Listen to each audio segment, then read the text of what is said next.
Such a foreign minister like Dr. S Jaishankar, who can see through the crooked design of corrupted minds of the West and who believes in exposing the Western double standards in the most suave, subtle, and sophisticated way, ensures that the propensity of the West to adopt a high moral ground and instruct India to do things that suits deep-rooted Western interest ends.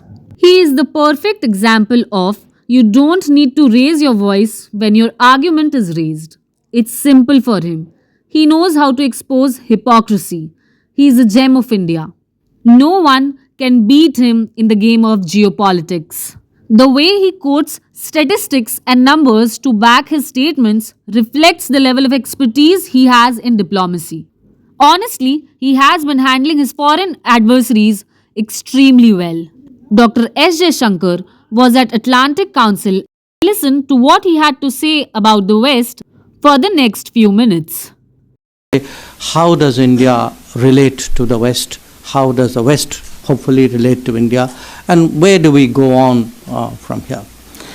Now, many of you would have heard in another country the term century of humiliation. Okay. India actually had 2 centuries of humiliation with the West, because the West kind of in its predatory form came into India in the mid-18th century and continued almost exactly for 190 years after that. And it was interesting, I think a year ago, there was actually a very serious economic study which tried to estimate how much the British took out of India in value terms. And a very calculated math ended up, put a number of $45 trillion at today's value. So that should give you a sense of really what happened in those 200 years.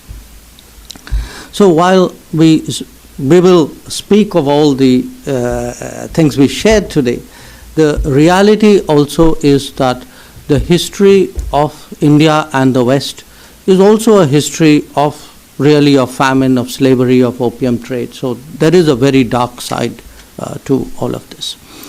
Now, this is the 150th anniversary of Mahatma Gandhi. It's almost on October 2nd is actually the birth anniversary.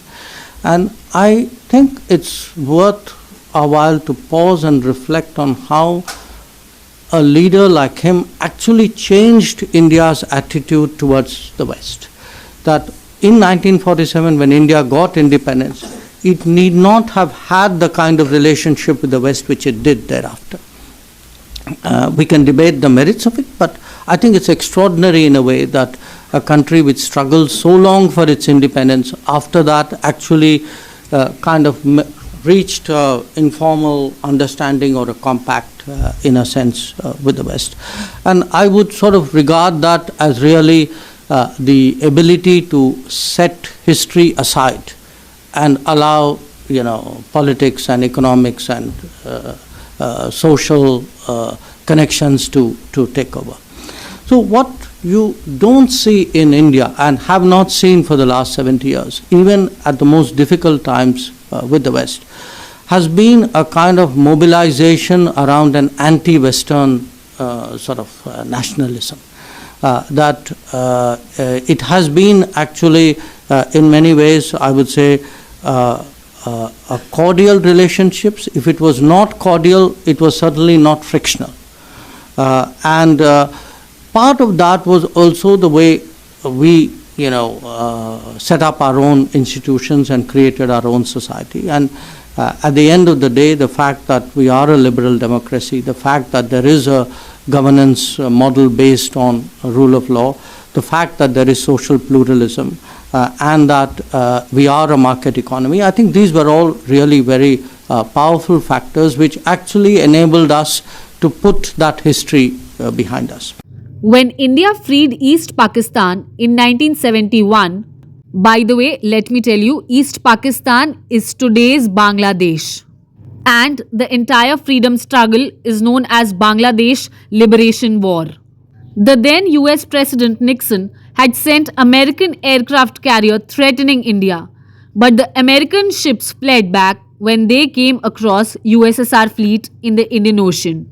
You know what? This same ex American President Nixon had used derogatory words for the then Indian Prime Minister Indira Gandhi. The West could never accept India's growing influence, not even in its very own neighborhood.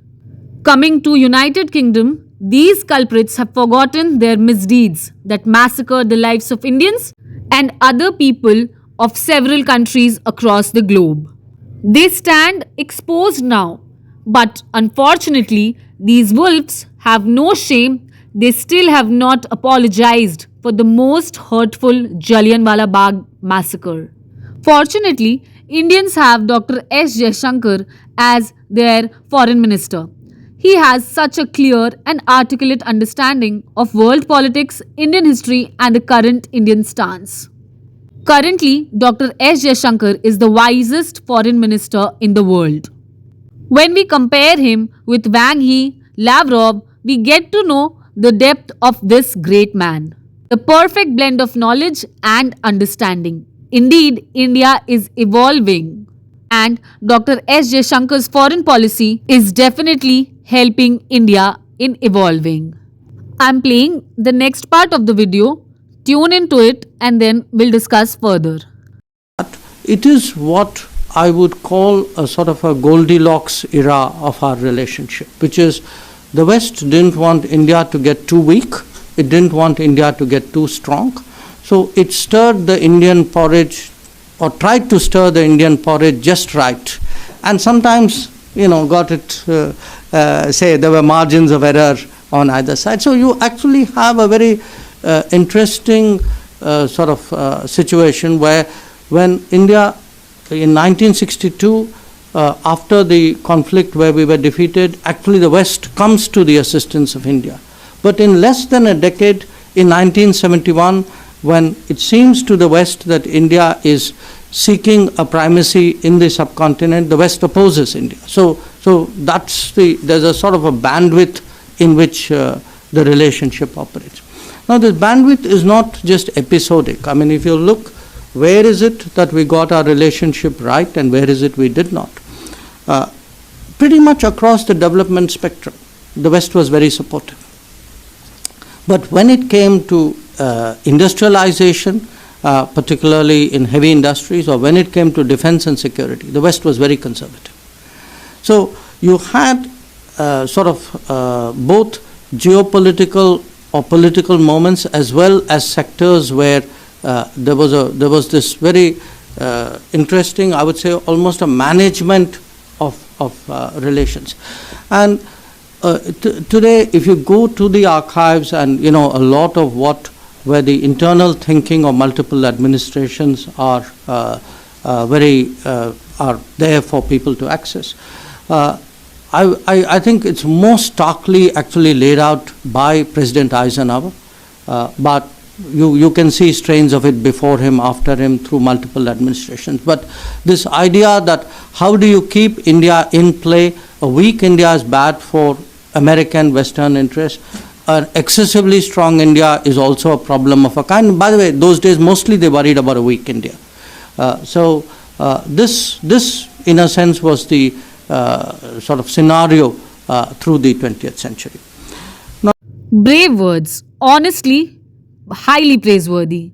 It takes courage, patriotism of another level to speak with so much diligence and humility all at the same time. I literally thank Almighty that we have Dr. S. Jaishankar's leadership. He keeps our heads high in the turbulent seas. His sincerity, rational thinking, factual way of presenting statistics in a very logical manner and in the best interest of his country is highly commendable. And that's exactly what happens when you have a minister who has devoted his life, literally 45 years of his life, in the service of his motherland. Somehow I personally feel India should focus on giving portfolios to officers in their respective fields of expertise.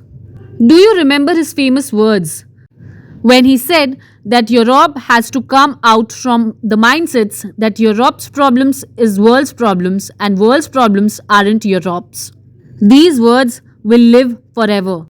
And like he had once said, It's not a clever argument, it's a self serving one.